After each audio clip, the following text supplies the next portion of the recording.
ce genre de choses peut être possible. Moi, sincèrement, je n'ai pas fait les grandes écoles que tous nos politiciens là ont fait.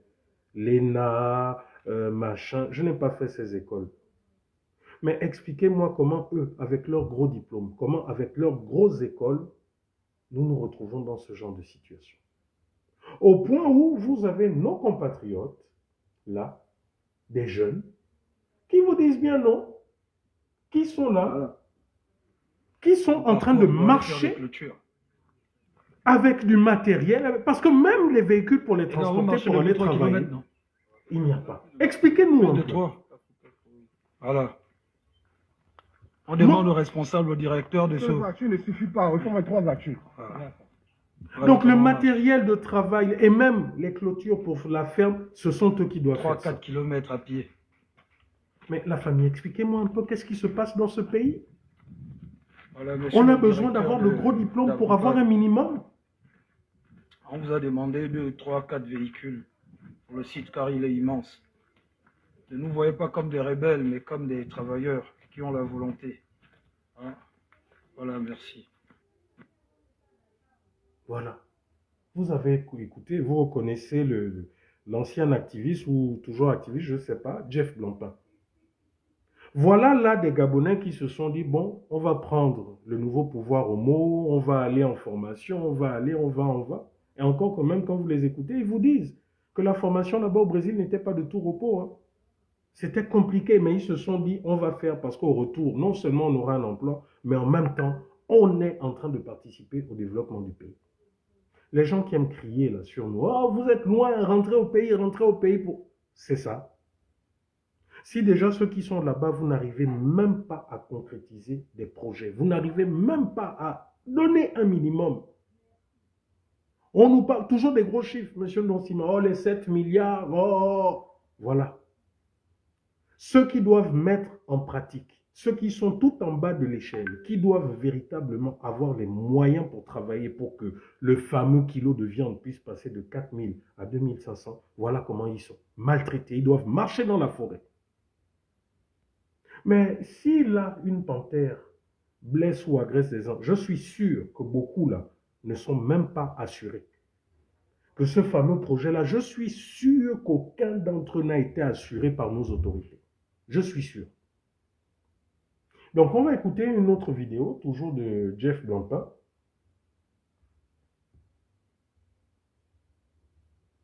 Et les frères gabonais qui m'attaquent sur... Bonjour les Breville, bonjour. Il y a les amis, les frères gabonais qui m'attaquent sur mon positionnement par rapport au site de Ndéndé qui n'est pas prêt.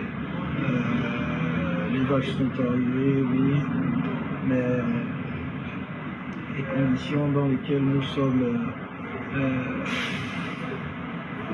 traités en Ndéndé ne sont pas bonnes. Bon, sur 40 personnes qui étaient au Brésil, il n'y a que 14 ou 15 qui ont accepté d'aller travailler à Ndéndé. Et en arrivant à Ndéndé, ils se retrouvent encore dans de mauvaises conditions parce que la formation au Brésil était vraiment un casse-tête. Au Brésil, nous avons supporté au Brésil en disant ben, nous ne sommes pas chez nous allons quand même essayer de nous adapter. La nourriture n'était pas vraiment bonne, il n'y avait rien de bien là-bas au Brésil. Et en arrivant au Gabon, on se disait ah bon, nous sommes chez nous, on sera bien fait. Monsieur le Président, l'arrivée des bêtes s'est bien passé et le problème est que sur le site de Ndéndé, il n'y a pas d'infirmerie pour les bêtes, il n'y a rien de prêt, rien n'est prêt à Ndéndé. La machine à traire les vaches, le lait n'est pas encore installée, les vaches vont mettre bas d'ici quelques jours et quelques semaines. Je ne sais pas si vous entendez bien. Rien n'est prêt sur le site de Ndéndé, le site qui doit accueillir les vaches. Il n'y a aucun, aucune installation phytosanitaire, donc les vétérinaires et autres qui devront suivre ces bêtes. Il n'y a Monsieur Ndonsima, le Premier ministre, nous a parlé même de production de lait qui devrait avoir. Il n'y a aucune machine d'installer. En fait, le projet est à zéro. Mais pour tous les Gabonais, et notamment le fan club CTRI, le CTRI travaille. Hein, les projets sont partout, etc. Mais nous, quand nous vous disons attention aux effets d'annonce de ces gens-là, parce qu'ils sont en campagne, vous dites nous sommes jaloux. Voilà les réalités. Vous qui nous demandez tout le temps de rentrer au Gabon. Voilà le Gabon, non? Voilà le Gabon. Voilà vos réalités. Derrière le marketing du CTRI et de tous les autres des premiers ministres, quand ils parlent, voilà, c'est ça. Ça m'étonnerait que M. Ndonsima, qui a fait des belles annonces, qui a amené toutes les caméras, ça m'étonnerait que M. Ndonsima, si véritablement il suit ce projet du début à la fin, ça m'étonnerait qu'il ne soit pas informé de la situation décrite par les Gabonais qui sont là-bas. Mais c'est quand même extraordinaire. Qu'est-ce que faisait le Gabon avec leurs 7 milliards pendant les 3 mois où ses compatriotes étaient en formation? Mais je pense que la logique, c'est que pendant ces 3 mois, on devait aménager le site. Pendant ces 3 mois, on devait s'arranger de faire en sorte que quand eux reviendraient, qu'ils aient non seulement des moyens de locomotion pour aller en forêt, à plus de 4-5 km en forêt pour travailler, mais qu'il y ait toutes les autres installations. Mais comme toujours au Gabon, comme on marche sur la tête, on fait toujours des grandes annonces, et puis après, plus rien. Mais après, on va trouver un bouc émissaire. Et là, en l'occurrence, on dira, oh non, les jeunes refusent d'aller travailler, blablabla. Bla, bla, bla, bla. Mais vous pouvez être sûr que dans ce projet-là, il y a des gens, des administrateurs qui ont été payés à coût de dizaines de millions, comme toujours. Continuons d'écouter ce qu'il dit. Je ne sais pas, et elles ont déjà commencé à mettre bas dans le bateau. Donc, Monsieur le Président, on quitte. Ah, écoutez, hein, même ce qu'il dit. C'est que des vaches, vous savez, pour qu'une vache produise du lait, c'est parce que c'est une vache qui a un bébé à vous. Mais ils nous disent qu'il y a des vaches qui ont commencé à mettre bas, donc à avoir des bébés dans le bateau. Non. On parcourt au moins 20 km derrière un pick-up, au moins à 20, 30, 40. C'est pas du tout normal. Et sur le site, on s'est déplacé. Dans le site, nous devons nous déplacer à pied. J'ai décidé de quitter Ndindé depuis avant-hier. Je me retrouve à Libreville parce que les conditions dans lesquelles on nous transporte, on travaille, ne sont pas bonnes. Je suis parti de Ndindé. Les gens diront que les Gabonais ne veulent pas travailler, les Gabonais aiment seulement parler. Non, Monsieur le Président, tout ne se passe pas comme prévu. Tout ne se passe pas comme prévu. Depuis le Brésil, on pensait qu'on allait trouver que tout le site de Ndindé était déjà prêt. Nous sommes arrivés au Gabon. Les autres ont décidé de ne plus continuer l'aventure parce qu'on a souffert au Brésil et on arrive au Gabon, on continue encore à souffrir sur un projet qui pèse 7 milliards de francs CFA. Qu'est-ce qui manque à l'État gabonais? De nous offrir des véhicules, des bonnes conditions de vie, de logement et tout. Monsieur le Président, vous me connaissez, Jeff Blancpain, je suis un bouleur. Quand quelque chose ne va pas, je dis là, ça ne va pas. Les gens me disent, le CTRI t'a envoyé au Brésil et tu continues à attaquer le CTRI. Monsieur le Président, je n'attaque pas le CTRI, mais j'attaque certaines personnes qui dérangent l'action que vous êtes en train de mener dans le secteur agricole. Je vous dis, Monsieur le Président, je ne mâche pas mes mots. Vous connaissez ma lutte, vous connaissez mes prises de position. Monsieur le Président, je ne suis pas un menteur. J'ai quitté le site d'Ndindé parce que rien... Voilà, ça s'arrête là. Attendez, je cherche un lien. Esther, le lien que je t'ai mis tout à l'heure, là, qui montrait leur formation, là, c'était sur quelle publication? C'est ça que je cherche, en fait. Oui.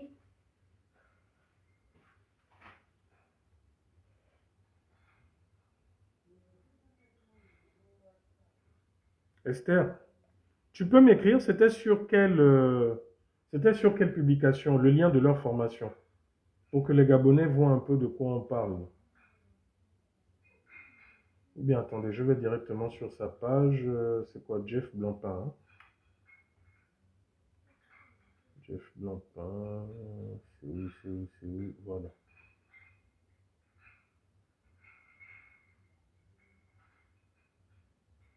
Jeff Blancpain, je crois que c'est ça. Est-ce que c'est ça?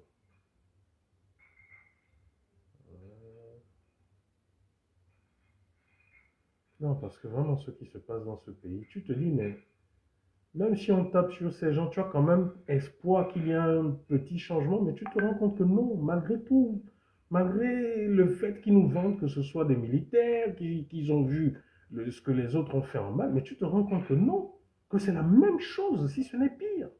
Mais tu te dis, où est la différence entre ces militaires et les civils qui étaient là? Ou alors, à un moment, tu te dis, mais finalement, ces militaires continuent de se faire, comment dire, euh, de se faire manipuler par les civils. Et c'est normal. C'est normal. Si vous prenez des voyous et que vous pensez que ces voyous, vous allez en faire des machins. Bon, après, au final, c'est tous les mêmes aussi. C'est tous les mêmes. Ah, la publication, j'ai envoyé le lien là tout à l'heure. Oh.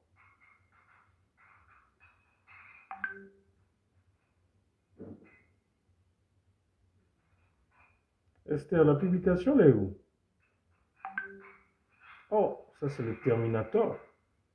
Fred Aurel Nzeu Moussok. Terminator. Ouais, je sens que je suis pas loin là. Voilà, on n'est pas loin.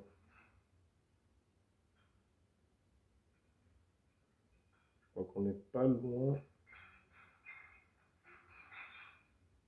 Bon, ben écoutez, si je ne retrouve pas ça, hein, on va juste en parler. Je l'ai fait tout à l'heure. Ah, est-ce que c'est pas là? Je vois Ndonsima avec le grand sourire. Monsieur Ndonsima. Oh, c'est quelle histoire ça? Euh, Excusez-moi, hein, vraiment, je cherche ce lien là, mais. Esther, si tu me suis, dis-moi où est-ce que je t'ai envoyé le lien là de la formation. Parce que je ne le retrouve plus. Je ne sais même pas si je suis sur sa bonne page, ceux qui ont mis les un compte.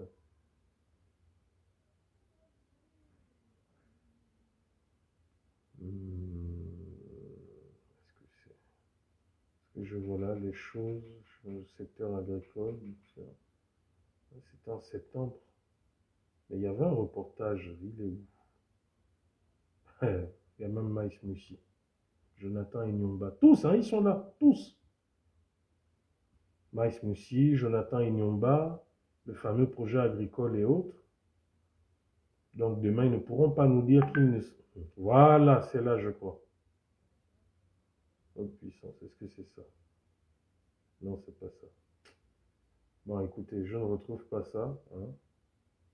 Donc on va... Puis Esther est là, mais elle ne m'envoie pas, elle ne me dit pas où est le lien.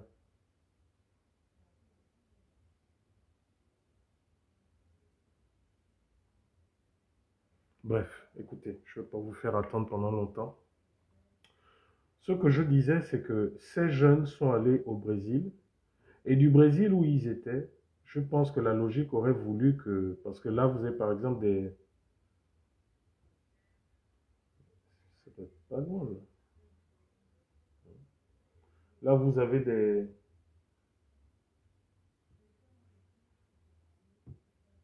Vous avez par exemple là des images d'eux au Brésil, dans les fermes, et je présume que la fameuse ferme de Ndende devait ressembler à ça, que la fameuse ferme de Ndende devait ressembler à ça. Voici les fameuses vaches.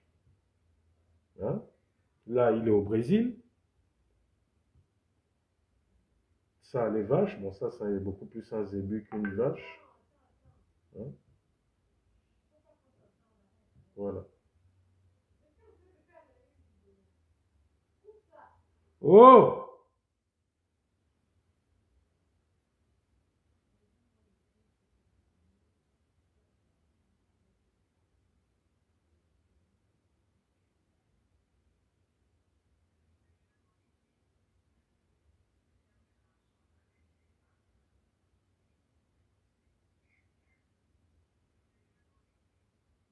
Non, je ne vois pas. Je ne retrouve pas. Pourtant, je l'avais tout à l'heure, mais je l'avais tout à l'heure, mais là, je ne la retrouve pas.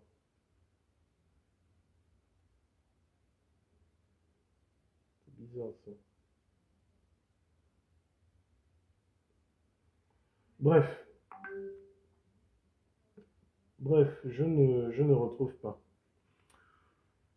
Pourquoi je voulais vous le montrer, c'est parce que je n'arrive pas à comprendre que alors que nous devrions être censés nous réjouir, hein, et que même les gens du CTRI devaient nous fermer la bouche, nous couler le bec, comme on le dit au quartier, en disant, voilà, vous parlez trop, voilà, nous sommes en train de réaliser des projets, voilà, voilà, voilà. Au lieu que, pendant que nous devrions être à ça, nous en sommes toujours, encore et toujours aux mêmes histoires, c'est-à-dire des éléphants blancs. Oui, parce que jusqu'à présent, pour moi, ça, ce sont des éléphants blancs. On a fait de grandes annonces, on nous a parlé de 7 milliards, de quoi, mais parce que nous, notre unité de mesure au Gabon, c'est le milliard. Mais qu'est-ce qu'on a que du vent? Du vent. Je ne pense pas que la formation de ces jeunes-là ait coûté plus je ne sais pas, plus d'1 million ou plus de 2 ou 3 millions. Je ne pense pas. Surtout que ça doit être encore avec des accords de coopération, ceci, accords de coopération, cela, parce que le Gabon a beaucoup d'accords avec le Brésil. Un.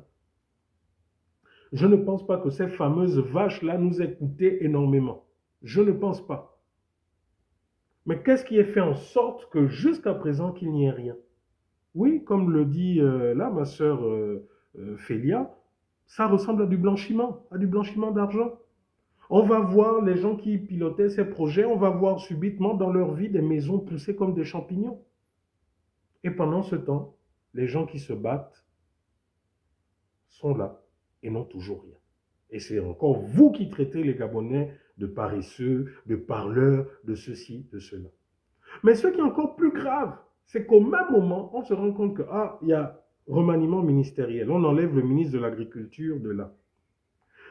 On se rend compte, quand je dis on, des compatriotes, et notamment des syndicalistes du ministère de l'Agriculture, se rendent compte que beaucoup de véhicules qui ont été donnés par le CTRI pour mener à bien les missions du ministère de l'Agriculture, ces véhicules sont introuvables au ministère, mais se retrouvent dans l'une des concessions de l'ancien ministre de l'Agriculture qui a été promu aujourd'hui au transport, M. Jonathan Inyomba. Mais ce qui est encore beaucoup plus grave, c'est que non seulement pour montrer que le bien fondé de leur démarche, tu viens de m'envoyer le lien sur quoi? Tu as envoyé sur quoi? Sur Messenger?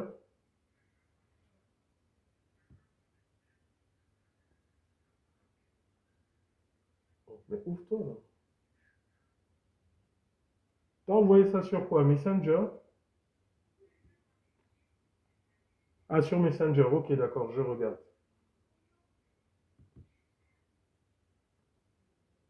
Qu'est-ce qui se passe? Pourquoi ça rame? Tapoter, hein, ils sont en train de m'attaquer de partout. Tapoter. Ça commence à ramer, à bugger. Pourtant, j'ai une très très bonne connexion. Les choses de Gabao. Tapoter, la famille. Esther a retrouvé le lien, donc je vais vous faire jouer la vidéo là. Comme ça, vous-même, vous allez écouter. Parce que les choses de ce pays, vraiment... Ah oui, oui, je vois, je vois. Comme je suis en direct, voilà peut-être pourquoi il bloque Messenger. Comment... Ouais. Voilà pourquoi il me bloque Messenger, c'est parce que je suis en direct. Pourquoi tu ne prépares pas tes lives en amont? Oui, c'est vrai, c'est vrai. Et je vous assure que j'ai même tout le matériel pour faire une véritable régie comme une émission télé, ça je vous l'avoue. Mais préparer une émission, c'est lourd. C'est une émission dans de très bonnes conditions, je vous assure que c'est lourd. Oh, comment... Écoute, tu peux me mettre ça? Tu peux aller sur le live, Esther, tu peux aller sur le live sur Facebook, me mettre ça en commentaire, comme ça je vais copier le lien et ouvrir ça sur une autre page, s'il te plaît. Parce que là, je ne peux pas ouvrir mon Messenger comme je suis en direct. Je pense que voilà pourquoi ça bloque. Là.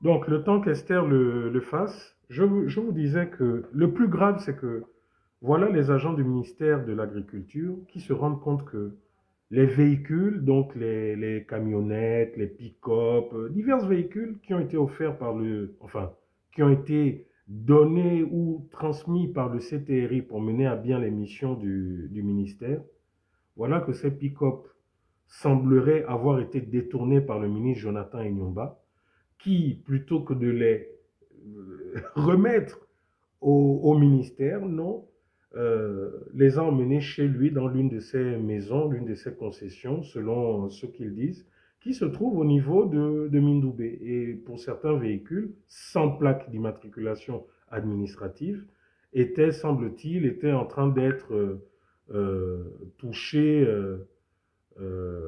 par un mécanicien. Les jeunes de Ndende sont payés à 300 000 CFA par mois. C'est peu. Ah. Donc, ce que je voulais vous montrer, l'autre élément,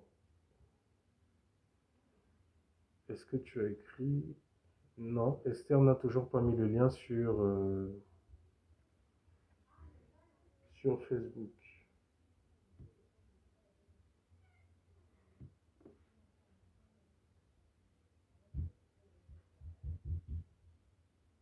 Voilà. Écoutez ce reportage. Au commissariat de la... Les faits se seraient déroulés le samedi 18 janvier dernier au commissariat de Lalala dans le 5e arrondissement de Libreville. Les nommés Ulrich Imel Tola et Mekoa Gislin, tous deux syndicalistes au ministère de l'Agriculture et de l'Élevage, auraient été menacés de mort devant les agents de force de l'ordre par le ministre sortant Jonathan Inyomba après la découverte de plusieurs véhicules octroyés par le président de la transition dans l'une de ses concessions privées. Je suis Tolan Dotonda Ulrich Imel, président du syndicat des travailleurs de l'agriculture CITRA. À mes côtés, j'ai... Je suis Mekoa Gislin, président du syndicat de l'agriculture Nouvelle-Élan, Sapanel. Samedi dernier, les syndicats du ministère de l'Agriculture ont été saisis aux fins de dissimulation de quelques véhicules par des tierces. Nous nous sommes donc rendus au lieu indiqué et arrivés sur place, nous avons pu vérifier que les informations qui nous étaient parvenues étaient fondées. Nous avons donc fait recours au commissariat du 5e arrondissement, vu que le lieu indiqué c'est Mindoubé 3, et nous avons déposé plainte. Lorsque, plus tard dans la journée, les policiers sont repartis au lieu en question, ils ont pris les gardiens et le mécanicien. Le mécanicien va leur faire comprendre que lui, il n'avait pas les clés de véhicule. Les clés de véhicule étaient avec notre ministre sortant, M. Jonathan Inyomba. Pour nécessité d'enquête, ils ont donc été invités au commissariat du 5e arrondissement. Et pendant que nous étions en train de donner notre version des faits, le ministre, autour de 19h, est arrivé au commissariat. Tout feu, tout flamme. Et là, vraiment, je ne l'ai jamais vu dans cet état. Il a menacé les policiers qui étaient là d'abord, les traitant d'incompétents et de rigolos. Il a menacé les syndicats et principalement moi. Il m'a menacé de mort, il a dit qu'il va me tuer. par tous les moyens, il va me tuer. Il a dit que s'il ne me tue pas pendant que je suis en liberté, il va se débrouiller à m'envoyer en prison et il va me tuer là-bas, parce que je dois pourrir en prison.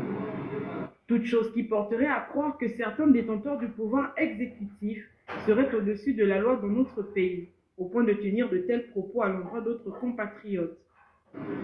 C'est face à ces menaces graves venant des ministres de la République que nous n'avons pas eu le choix que de nous prononcer, au moins pour prendre à témoin les décideurs, pour prendre à témoin ceux qui sont censés assurer la sécurité des Gabonais que nous sommes.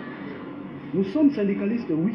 Les syndicalistes ne sont pas ennemis aux dirigeants qui sont affectés ou nommés à la tête de nos structures. Nous sommes des partenaires, nous sommes une aide à la décision. Malgré les menaces qu'il a proférées à notre endroit, nous estimons que nous sommes au-dessus de cela. Chacun de nous va mourir un jour. Et moi, je crois que la seule personne qui a un mot dans ma vie, c'est Dieu. Non, on va quand même...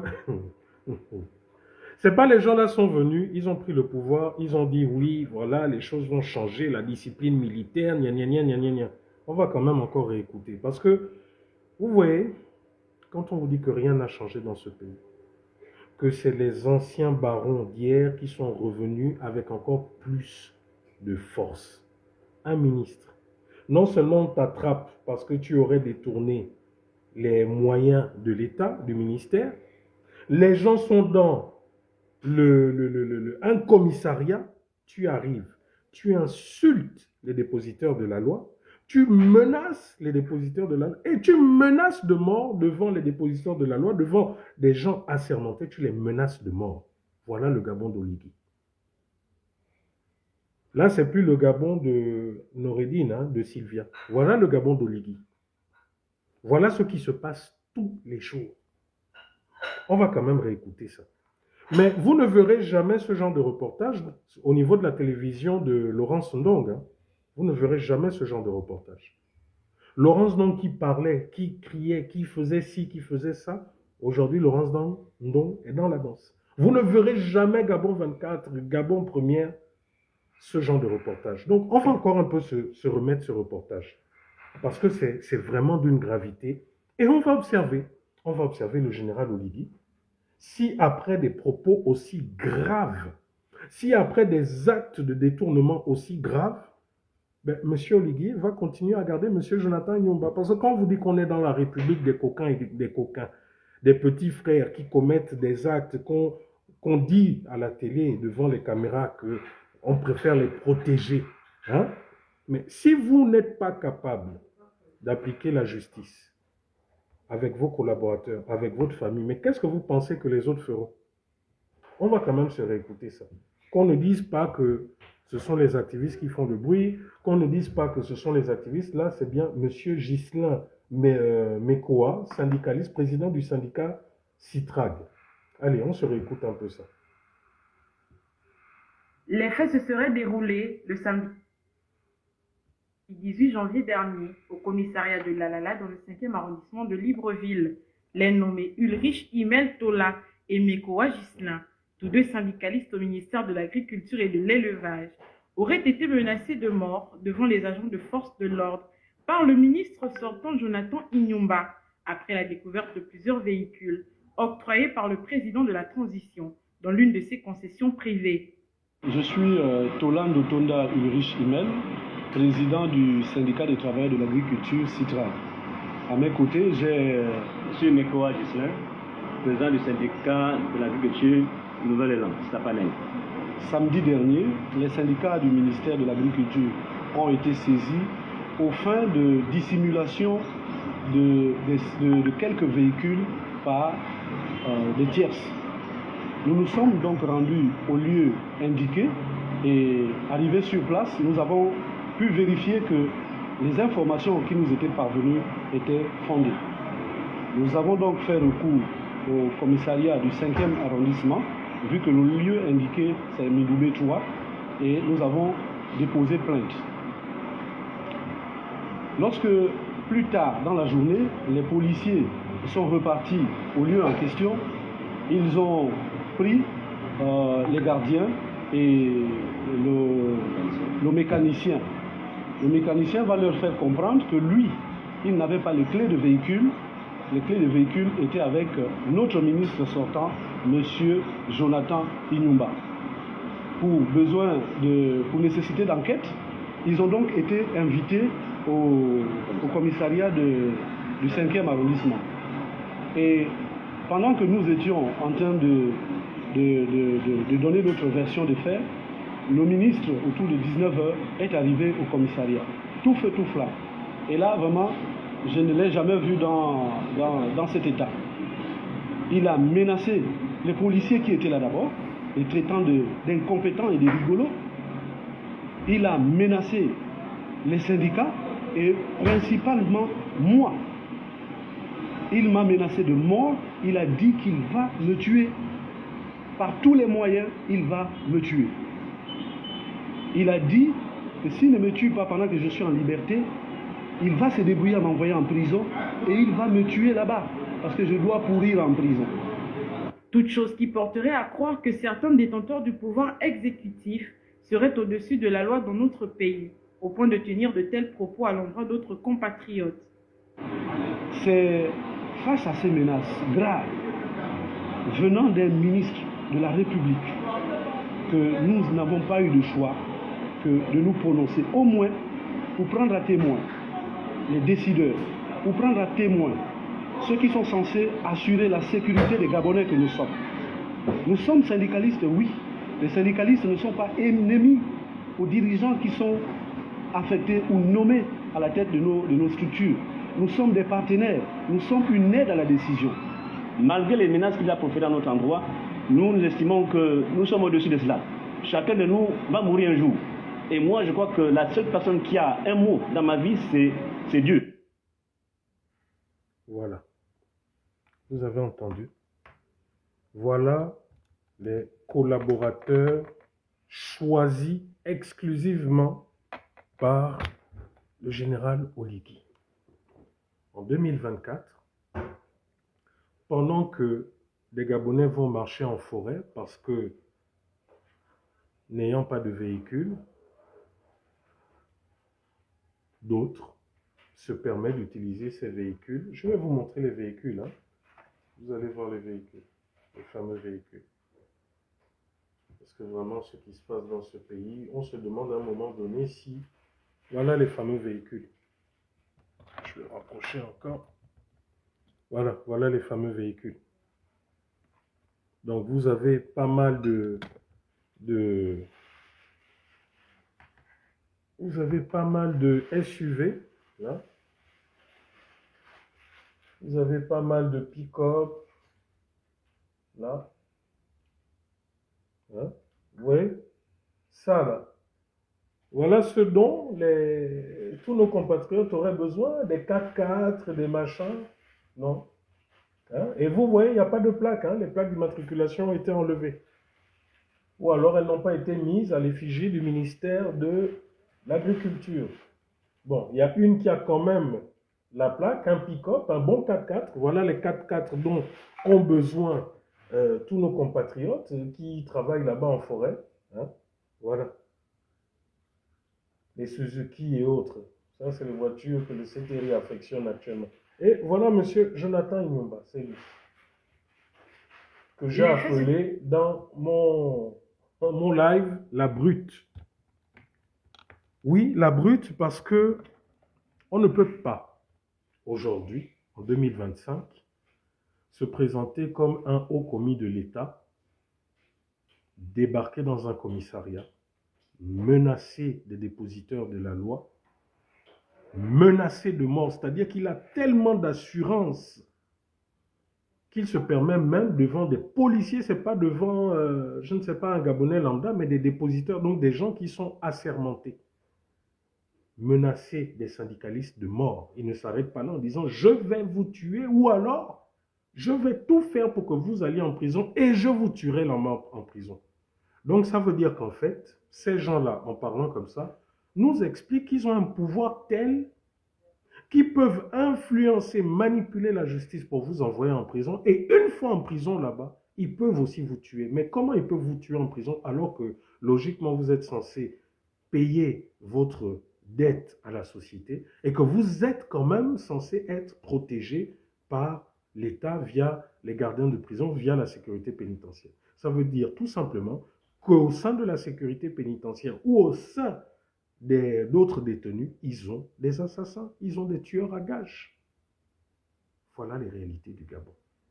Mais est-ce qu'on ne vivait pas ces réalités déjà sous Ali? Est-ce que sous Ali, beaucoup n'étaient pas assassinés, torturés en prison? Donc quand je demande à certains Gabonais et aux fan clubs incontestés, oh Mangams, on dit quoi frangin? Le frangin de Maître Ernestin. Quand je demande à certains Gabonais, certains c'est triste jusqu'au boutisme, quand je leur demande, je leur dis, mais dites-moi qu'est-ce qui a changé? Les détournements de fonds se font à la chaîne. Les menaces de mort se font à la chaîne. Le tribunal, toujours pareil.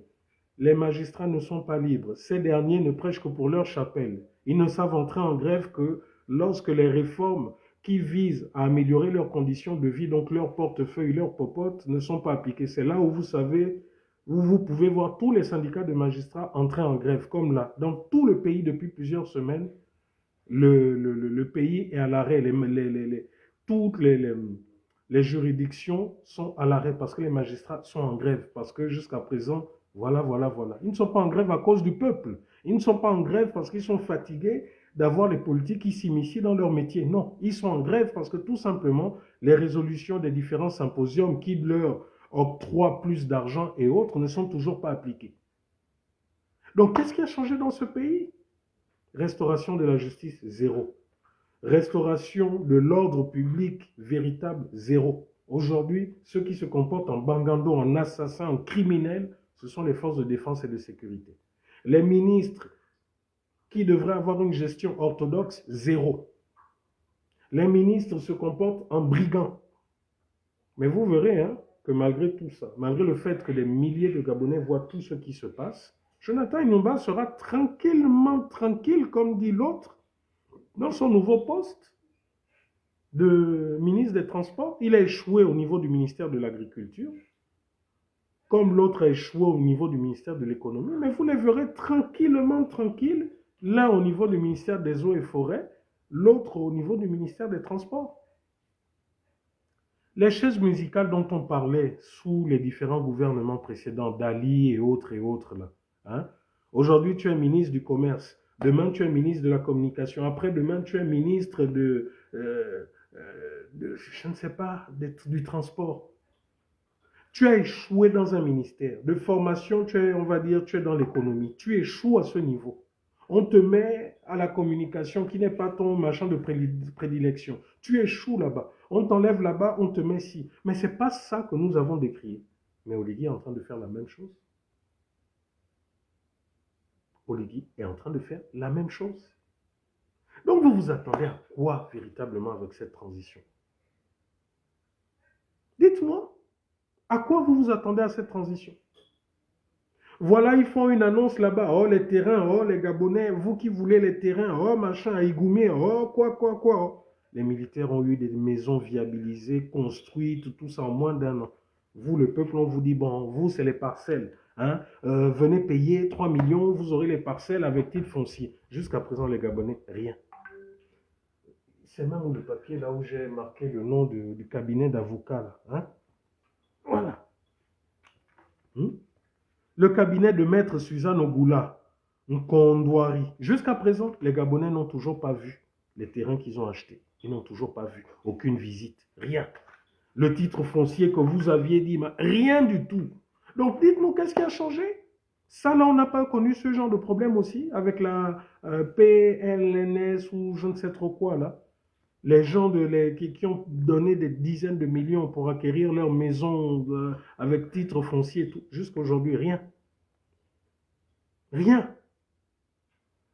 Donc, venez crier sur nous. Qu'est-ce qui a changé?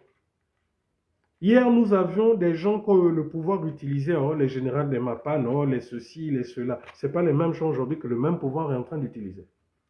Mais je ne sais pas aussi si en même temps vous êtes en train de, vous êtes en train de voir ce qui est en train de se passer là actuellement. Je vous ai dit, le général Oligui est en train d'allumer des mèches partout. Le tribalisme, il a allumé la mèche. La mauvaise gouvernance, il a allumé la mèche. La séparation des Gabonais, parce que maintenant les Gabonais, quand ils parlent, oh, je suis un vrai Gabonais de père et de mère, il a allumé la mèche. Voilà maintenant que même dans le Mapan, nous avons maintenant des milices dans le Mapan. Oligui est en train d'encenser, offrir des dizaines de millions par-ci, offrir des voitures par-là. Et Armel Mikala, je reviens encore sur toi. Armel Mikala, quelqu'un m'a contacté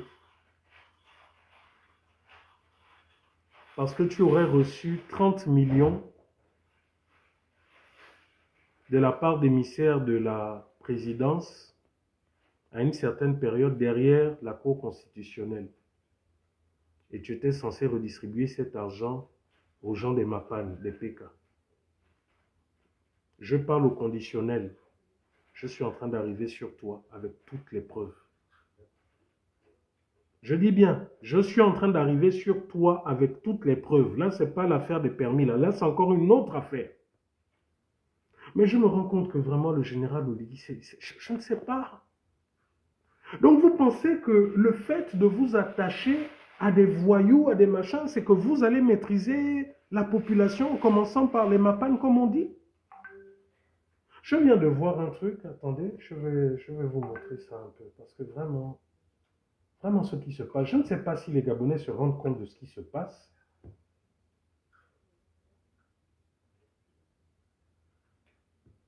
Je viens de regarder une vidéo sur la page de Paé, je me baladais dans les quartiers de Facebook et tout. Regardez ce que j'ai suivi, ce que j'ai vu. Et qui est derrière tout ça? De la République gabonaise. Regardez, hein. Moi, je suis connu, on m'appelle Gori Lawana dans le 2e arrondissement et hors du 2e arrondissement. Monsieur le Président, je vous avais dit dans notre vidéo, Attendez. c'est les gens que vous envoyez, c'est-à-dire qu'ils font... Nicolas. Vous savez, aujourd'hui, ce qu'il y a de dangereux, ce qui est dangereux aujourd'hui, c'est quoi? C'est que pour s'assurer qu'il n'y ait aucune révolte dans le pays, le général Oligui est en train de recruter beaucoup de voyous des quartiers. Beaucoup, je vous le dis clairement, je ne mâche pas mes mots. Il pense qu'en faisant ça, il va éviter qu'il n'y ait de la contestation, éviter qu'il n'y ait des ceci. Mais ce que le général Oligui ne sait pas, c'est qu'en faisant ça, il est encore en train de créer d'autres problèmes. Il est en train de faire en sorte qu'il y ait des milices qui sortent de partout dans le pays. Des gens sortent de nulle part, s'autoproclament au général de ceci, chef de cela, chef de tel Mapan. Regardez maintenant de vous-même comment dans tout le pays, dans toute la capitale, des chefs autoproclamés sortent pour annoncer qu'ils ne sont pas sous les ordres de tel général de Mapan, tel ceci, cela, mais qu'eux-mêmes, ils sont des chefs et que si ces gens arrivent dans leur quartier, ils vont les couper les têtes. Suivez, hein, ce n'est pas moi qui le dis. Parce qu'aujourd'hui, vraiment, je vous dis que Oligui est en train d'amener ce pays à un niveau que nous n'avons jamais connu. C'est-à-dire que même avant, nous avions les cool mangers, hein, les gens de Zibi, tout ça. Mais de faire ce qu'ils font de façon ouverte, officiellement, sans avoir peur d'être récupérés, c'est que ça devient inédit maintenant. Suivez vous-même. Monsieur et dames, je m'adresse encore une fois de plus à son Excellence, le général Brice Clotaire Oligui Nguema, chef de l'État de la République gabonaise. Moi, je suis connu, on m'appelle Gori Lawana dans le 2e arrondissement. Gori Lawana. Monsieur le Président, je vous avais dit dans notre vidéo, c'est les gens que vous envoyez, c'est-à-dire qu'ils font bien leur travail. J'ai été en effet contacté par mon grand Alain Gauthier-Bomo pour la destitution du général du Mapan, mais sans savoir ce qui s'est passé. Vous avez déjà nommé leur secrétaire général, Sami Sami Boka qui est arrivé ici au 2e arrondissement, précisément dans la zone de Domi à Tongabé. voir le beau-frère du général de Mapan et il fait une vidéo, lui dit que c'est lui qui gère déjà ici. Monsieur le Président soutient toujours votre candidature, nous sommes derrière vous. Mais sachez faire des choses. Parce qu'à l'heure actuelle, dans le 2e arrondissement, je suis précisément à Cocotier, s'ils continuent à venir, ils ont dit revient mercredi. Nous, on ne les connaît pas. Thibaut, c'est quelqu'un qui va à l'école. Thibaut, lui, il va à l'école. C'est un enfant sain, le beau-frère du général de Mapan. Ils sont venus voir pour faire leur mascarade et vous mentir. Comment vous pouvez remettre les sous aux anciens bandits qui ont servi des gens comme Vincent Combeti? Vous entendez? Lui-même, il dit que tel, c'est un saint. Donc ça sous-entend que parmi tous là, il y en a qui ne sont pas des saints. Voilà ce qu'il est en train de nous dire. 1. 2, il est en train de citer les noms de tous les bandits là qui se présentent. Oh, je suis tel, qui étaient les petites mains des Akombessi et autres. C'est pas moi qui le dis, hein. Suivez vous-même. Je remets. Qui ont servi les gens comme Opianga, ma part, qui sont venus voir pour faire leur mascarade et vous mentir. Comment vous pouvez remettre les sous aux anciens bandits qui ont servi les gens comme Vincent Combeti, qui ont servi les gens comme Opianga et qui ont été encore avec l'ancien chef de l'État, M. Ali Bongo Niba. Et monsieur le Président, tapotez, partagez le live. Quel exemple à nos petits frères? C'est quel exemple que vous prenez ces gens-là? Ou bien vous voulez que nous aussi on devienne des bandits, enfin de nous recevoir aussi et faire des choses. Nous, on ne connaît pas les taxis moto ici, ce n'est pas encore arrivé. Personne n'est rentré en contact avec nous pour nous faire part de la situation exacte qui se produit dans le quartier. Mais, grand Alain, grand Samy, nous, on n'a pas peur de vous. Hein. Vous êtes un temps qui est passé. Et aujourd'hui, c'est une nouvelle ère. Bien sûr. C'est une nouvelle ère. Il y a des gens qu'on doit sortir de la pauvreté. Il y a des frères qui ont le bac depuis plus de 10 ans, mais ils ne travaillent pas. Il y a des petits mapades qui sont venus voir pour ouvrir les centres de désintoxication pour que les petits arrêtent de... Il y a des petits frères qui sont obligés de lancer dans la jeunesse. Est-ce que vous avez entendu? Grand Alain, là il s'adresse à Alain Gauthier Mvomo et à l'autre Sami Boukar en disant que votre temps est passé. Que Jean, ça là, c'est une autre génération, que ce n'est pas ici que vous allez venir jouer les patrons. Vous savez ce que ça veut dire? Ce que vous voyez là, en Haïti et autres, là, c'est ce qui est en train d'arriver. La guerre des territoires, la guerre des gangs. Voilà ce que le général Oligui est venu dans sa restauration. Voilà ce qu'il est venu nous apporter. Une guerre des gangs ouverte. Voilà, hein? Et je vous plains, vous qui êtes au Gabon. Vous à qui, quand on essaie de vous ouvrir les yeux, vous êtes toujours derrière. Oh, vous êtes jaloux. Oh, vous faites le bruit pour les nominations. Je vous plains, je plains l'avenir de ce pays. Je vous assure. Parce qu'il n'y a pas les infrastructures. Donc, qu'est-ce qu'il faut faire? Cet agent peut ouvrir les centres de désintoxication pour que les petits arrêtent de se droguer et fassent un métier. Mais vous prenez ça, vous ouvrez un compte avec un seul nom. En ce temps, un compte s'ouvre, on donne pour la population, ça s'ouvre avec 4 personnes, 4 responsables ou 5. Donc, ça veut dire que ça, c'est la Young Team du pivot. Ça, c'est la Young Team du Mapa. Donc, on ne peut pas les accepter. Regarde, Sami Boka, tu es un menteur. Ne viens même pas pour Cocotier. Fais celle que tu veux faire partout. Oligui t'a nommé, non? Mais nous, on n'est pas nommé, mon frère. Regarde, fais comme tu veux faire. Ne viens pas pour Cocotier. Reste à Domi. Marche partout. Si tu viens ici, on va couper ta tête, on boit ton sang. C'est la seule chose que je te dis. Moi, tu ne jamais gagné. Moi, on m'appelle le jamais gagné. Sami Boka, tu es un ancien bandit. Tu es un gars d'Akébé. Tu n'es pas un gars du 2e. C'est comme mon frère l'a dit. Comme l'autre aussi a dit. On soutient aussi le président plus côté Oligui. Mais arrête ton petit bacam que tu fais. Parce qu'au 2e, on ne te connaît pas. Si tu es général du Mapan, tu es du Mapan, d'Akébé. D'Akébé, c'est que toi, Akébé, c'est pas ici dans le 2e, c'est toi, on va faire ton général là-bas. Voilà. C'est le 2RR. Voilà, et c'est ce qu'on avait à Tu n'es rien, et tu n'es rien. Tu n'es rien. Devant nous. Voilà. Et on coupe notre vidéo et c'est ce qu'on voulait te dire. Vous avez entendu? Est-ce que vous avez entendu? Ils ont prévenu que si la bande là, Alain, Assami et autres, arrivent là-bas, voilà. Donc demain, hein, quand vous allez voir les vidéos où ces gens-là sont en train de se découper, c'est Oligui leur patron. Vous avez tous vu comment ils ont fait coup d'état au général des Mapan, qui est ici en France, parce qu'il semblerait qu'il est marié à une Française. Et vous avez vu comment ils ont tous dit que leur général, leur chef, leur patron suprême, c'est le général Oligui. Vous-même, vous avez vu. comment Danger et Samy, tout ça, comment ils ont, le général de Mapan, comment ils ont réussi, comment ils ont reçu un 4x4 flambant neuf offert par leur patron, le général Oligui. Mes frères, je vous dis, ce qui est en train d'arriver dans ce pays-là. Maintenant, suivons à nouveau Jeff Blancpain que nous avons suivi tout à l'heure là dans parce que lui-même aussi c'est un acteur du Mapan. Écoutons-le. Bonjour Libreville, bonjour. J'ai décidé de ne plus rester bouche cousue face à ce qui se passe dans nos Mapan là. Je ne sais pas qui établit les autres généraux et les autres caporals, les autres lieutenants ou bien chefs des Mapan. Je voudrais comprendre un peu une chose. Pourquoi le président de la République donne de l'argent aux gens qui ne vivent même pas au Gabon? Quelqu'un comme Gaël Koumba Youni, il est français. Il vit à Paris actuellement. Avec l'argent du Mapan, il va à Paris. Au lieu de venir aider les jeunes dans les Mapan, ils se font des grands voyages, ils vont à Paris, Danger va aux États-Unis, et après ils viennent parler au nom des Mapan. Mais vous foutez de la jeunesse. Moi, je fais cette vidéo-là pour attirer l'attention de mes petits frères.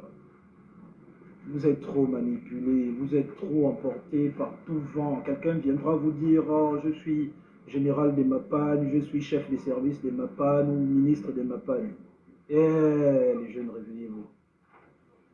Ils nous ont trompés avec Ali Bongo. Ils ont pris beaucoup d'argent, des centaines de millions. Ils n'ont rien fait pour nos Mapan. J'ai vu une vidéo de Danger là, il allait louer, si c'est un Caterpillar qui va au moins peut-être 100 000 ou combien là, 500 000 la journée. Il allait louer ça pour faire nettoyer lui. Hein. Lui, un quartier qui est déjà propre comme ça. Là. Il part faire louer un Caterpillar pour nettoyer. Lui. Ici dans les PK aussi, non. Bon, on n'a jamais vu ce genre de position là, mais ils sont toujours dans des activités où ils veulent se faire voir auprès du président en disant qu'ils sont des chefs. Bref. Arrêtez. Vous pourrez aller voir toutes ces vidéos. Donc, et arrêtez. Qui vous a établi patron de la page? Sur la page Ceux-là qui se sont encore autoproclamés. Sur la page de Paé. Au monument de la libération, là. Oh non, désormais, vous ne reconnaissez plus telle personne. Mais nous, on ne connaît pas ces hommes-là. Gaël Koumba s'est autoproclamé chez général de Mapan. Vous aussi, vous vous levez, désormais, c'est vous. On ne vous connaît pas. Dans nos Mapan, on ne vous connaît pas.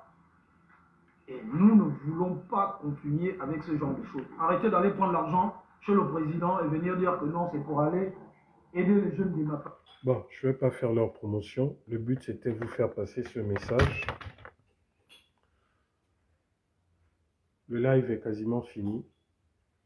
Je vous dis tout simplement, comme je l'ai redit au général Oligui, Monsieur Oligui, vous qui dites que nous ne faisons jamais de proposition, je vous réitère la proposition qui avait été faite précédemment. Vous êtes le premier à avoir reconnu que l'élection présidentielle a été volée par Ali Bongo Ondimba. Vous êtes le premier à reconnaître que le véritable vainqueur de l'élection présidentielle précédente est M.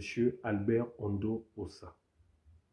J'entends certains dire que oui, ça a été le candidat par défaut, on l'a voté, en fait, c'est pas lui qu'on a voté contre les Bongos et autres, et autres, et autres. Non, la vérité est que, oui, comme disent les Gabonais, même un chien on allait voter, mais la vérité est que le véritable vainqueur de l'élection présidentielle 2023 est M. Albert Ondo Ossa. Monsieur Oligui, vous avez essayé de diriger, vous avez échoué. Remettez tout à plat. Annulez tout ce que vous avez créé dans votre mascarade. Ne venez pas nous sortir, c'est le peuple qui a, c'est le peuple qui a. Je fais partie du peuple, je fais partie de ceux-là qui étaient au dialogue, et je suis tout à fait bien placé, moi et de nombreux autres aujourd'hui qui ont décidé de ne plus garder la parole, de ne plus fermer la bouche. Nous sommes bien placés pour dire que tout ce que vous présentez comme étant les conclusions, les résolutions du dialogue que soi-disant vous appliquez n'a rien à voir avec ce qui s'est passé au dialogue. Mais alors là, rien du tout. Donc, M. Oligui, la proposition est de tout arrêter et de mettre à plat. M. Oligui, il n'est pas trop tard d'organiser une véritable conférence nationale. Même sur le plan économique, les bailleurs de fonds internationaux, et bien quand tu fais du bruit, les bailleurs de fonds internationaux préfèrent avoir un pays stable qui se remet petit à petit et qui est en même de rembourser sa dette plutôt qu'un pays extrêmement instable qui peut exploser à tout moment. Ce que vous ne savez pas, hein, mes chers compatriotes, c'est que tous les grands pays, les pays occidentaux, désormais, sont à deux doigts de déconseiller la destination Gabon à leurs ressortissants. Ils sont tous à un niveau d'alerte qui est le niveau qui précède l'interdiction. Je vous invite, pour qu'on ne dise pas que je mens, je vous invite à aller regarder les recommandations du ministère des Affaires étrangères du département d'État, parce que c'est comme ça que ça s'appelle aux États-Unis concernant le Gabon, concernant les conseils qu'ils donnent à leurs ressortissants vivant au Gabon. Je vous invite à faire la même chose concernant le Canada et même concernant la France. Nos autorités vous font croire que tout va bien, que tout est en train de... Mais les autres qui savent réellement ce qui se passe sont en train de déconseiller à leurs ressortissants quasiment la destination Gabon. Et quand vous regardez aujourd'hui tout ce qui est en train de se passer, tout peut éclater à n'importe quel moment. Monsieur Oligui, la seule possibilité aujourd'hui qu'il y a, et ces vidéos sont enregistrées. Vous ne direz pas que nous n'avons fait que critiquer, nous ne proposons rien. Mais ce que nous proposons, vous ne voulez pas écouter. Il n'est pas trop tard pour tout arrêter et organiser une véritable conférence nationale, comme ça a été le cas en 1991. Il n'est pas trop tard pour que cette conférence puisse être organisée sous l'égide de l'ONU, de l'Union africaine, afin que tout le monde, du moins ceux qui n'ont pas de sang sur les mains, ou du moins la majorité des véritables acteurs politiques du pays, des activistes aussi que nous sommes, des membres de la société civile vraie, protégés par l'ONU, protégés par les Nations Unies, protégés par l'Union africaine, que nous puissions tous avoir un véritable dialogue pour rebâtir une nouvelle République. Voilà la proposition que je vous fais. Il n'y a pas de honte. Vous avez là reconnu à demi-mot que vous vous êtes trompé concernant votre génie Maïs Moussi. Mais encore, nous attaquons M. Maïs Moussi, mais M. Maïs Moussi n'est pas le seul. Je peux vous parler aussi de mon grand frère, monsieur... comment il s'appelle comment on s'appelle monsieur Haï de l'Union nationale qui faisait partie de Agir, Appel à Agir, j'oublie le nom complet. Qui peut m'écrire, qui peut me rappeler, j'ai un trou de mémoire. Le directeur de la dette. Attendez, je tape sur Internet comme j'ai un trou de mémoire. Personne ne peut écrire son nom là. Gaspard Tutumaï. Oui, n'oublions pas une chose, c'est que M. Gaspard Tutumaï est directeur de la dette.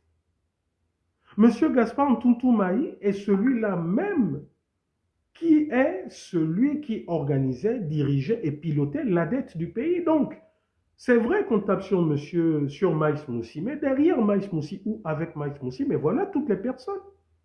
Voilà des gens qui ont fait tellement de bruit, qui ont tapé sur l'ancien régime. Comme Laurence donc, vous les voyez faire des grands plateaux de télé. Quand ils parlaient, vous dites, ah oui, ça c'est des connaisseurs. Ils sont où aujourd'hui? Silencieux, suis. Et je vous rappelle que M. Gaspard Tutumaï a été aussi l'un des acteurs dirigeants de ce dialogue national. Lorsque je vous parle de ma séance plénière où Madame la ministre a voulu nous faire accepter des choses et autres, M. Tutumaï était présent. Lorsque j'ai dit que les conclusions de notre rapport, de notre commission étaient fausses, M. Gaspard Tutumaï était présent. Mais vous voyez qu'aujourd'hui, voilà des personnes d'ailleurs avec des airs méprisants, parce qu'il faut savoir que voilà toutes les personnes qui nous méprisent, nous, activistes, mais qui ne sont guère différents de nous. Voilà des gens qui n'ont fait que donner des leçons à la Young Team. C'est des voyous, c'est des collégiens, c'est des bébés, mais aujourd'hui on ne les entend pas. Quel est le rôle du directeur de la dette? Quel est le rôle du directeur général de la dette?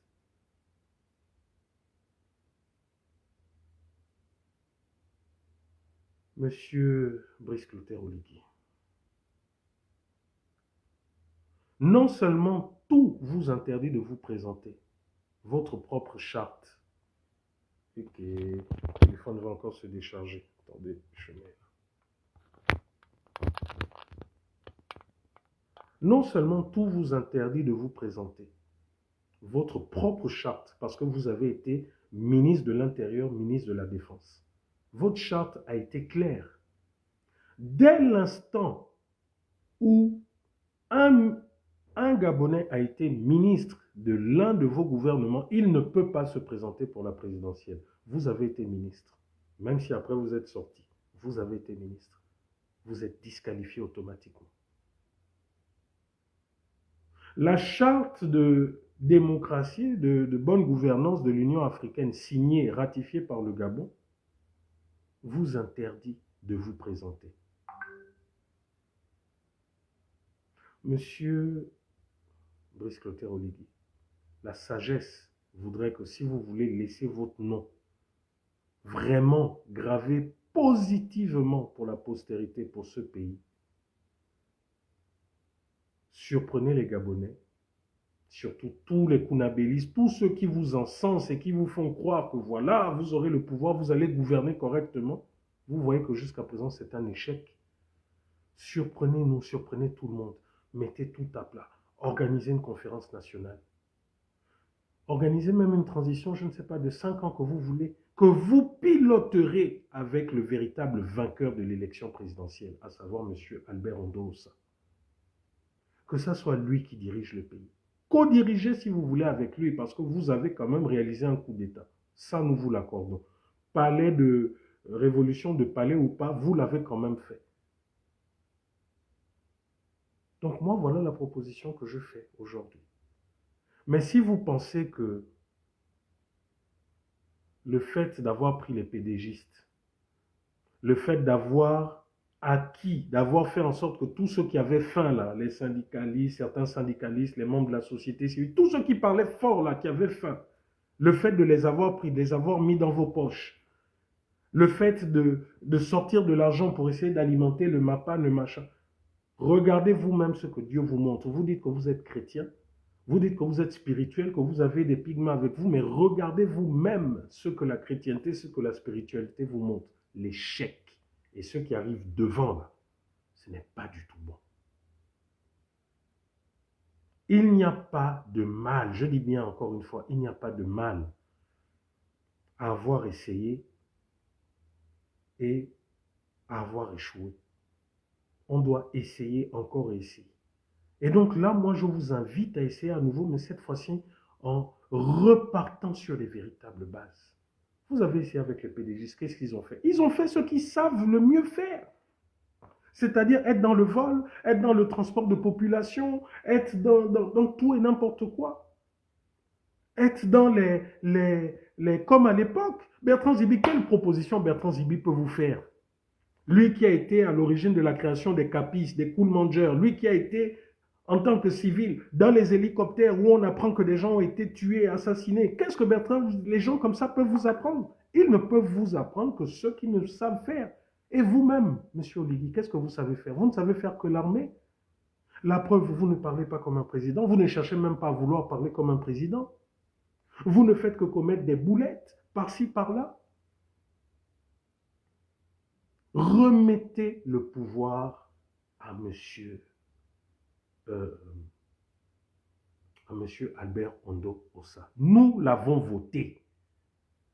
Tout le pays l'a voté sans regarder quelle était son ethnie. Nous avons demandé aux hommes politiques de se concerter, de nous donner un candidat. Ils l'ont fait, quelle que soit leur guerre interne, ils l'ont fait. Et nous avons voté Albert Ondo Ossa. Remettez le pouvoir à cet homme. Soyez à ses côtés pour diriger. Si vous avez peur que machin, soyez à ses côtés. Mais laissez cet homme véritablement relever le pays parce que c'est une catastrophe. C'est une catastrophe. J'espère que vous avez bien enregistré cette partie, que vous ne direz pas qu'on fait des propos, parce que c'est votre langage. Hein. Oh, les activistes, vous ne savez que crier. Vous ne faites pas de propositions. Combien de propositions nous avons faites que vous refusez? Moi-même, au dialogue avec les autres, les propositions qui ont été validées par même d'autres militaires. N'est-ce pas votre ministre, les Gaspard Tontoumaï, tous ces gens-là qui ont balayé ça d'un revers de la main? Aujourd'hui, ils sont où? Voilà encore que vous voulez même encore commettre une erreur extraordinaire. Nous sortir un code, je crois d'ailleurs que ça a même été validé, un code électoral qui permet désormais aux militaires de se présenter candidats. Donc ça veut dire que des lieutenants, des officiers, n'importe qui peuvent entrer en politique comme tout autre civil. Mais vous pensez que la majorité des pays du monde, dans le monde depuis des siècles, sont fous de dire que certains dépositeurs de la loi de l'ordre public ne doivent pas faire de politique, ne doivent pas se présenter? Vous pensez qu'ils le font pourquoi? Il n'y a que dans les dictatures militaires où les militaires font de la politique et peuvent se présenter. Mon Dieu, mais arrêtez de faire ce que vous faites. L'armée va déjà devenir, grosso modo, un parti politique, parce que c'est ce qui va se passer. Déjà, on a vu là pour le référendum, vous avez confisqué les cartes d'identité et autres de tous les militaires parce que vous avez organisé des votes par procuration. Donc, tous les militaires vous ont voté. Mais là, maintenant, vous voulez permettre aux généraux, aux lieutenants, aux commandants de se présenter légalement, de devenir des maires, de devenir des députés, des machins, des ceci, cela. Mais, mon Dieu, où vous êtes en train d'emmener ce pays? Mais quand on prend un pays, est-ce que c'est pour le faire reculer ou bien c'est pour le faire avancer? Regardez, les tuk-tuk ou tchouk-tchouk ou je ne sais pas, les mobylettes, les tricycles là, que vous avez emmenés. Mais si vous avez de la volonté, mais faites les choses bien. Vous pensez que la plupart des pays refusent ce truc-là, pourquoi? Mais allons-y dans les semaines à venir, nous allons voir. Mon Dieu, mais c'est quand même extraordinaire, incroyable ce que vous faites, monsieur Oligi. C'est quand même incroyable. Vous vous attendiez à quoi? À relever quel pays avec les mêmes pratiques?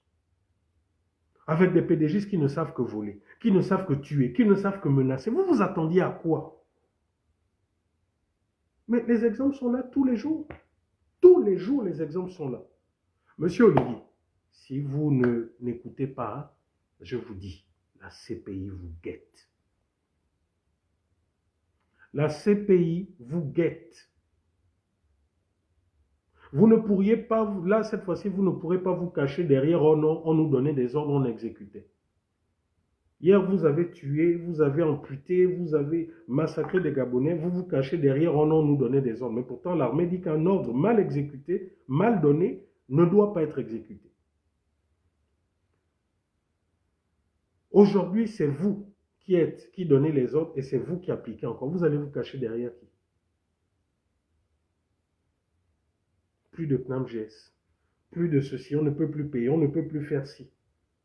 Vous pensez que lorsqu'on va commencer là, parce qu'on est en train de le faire, lorsqu'on va se lever, aller devant le siège de la Banque mondiale, aller devant le siège du FMI, relancer des fortes activités, des fortes grèves, en leur disant, mais vos statuts sont clairs, vous ne pouvez pas octroyer des crédits à des gouvernements illégaux, parce que vos statuts nous permettent de vous porter plainte si vous le faites.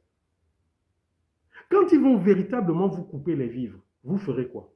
Vous allez vous en prendre à la population. Vous ferez quoi? Parce que le scénario est toujours le même.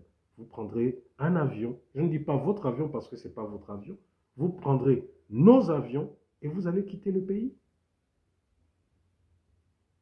Et après ça, tous les gangs que vous avez mis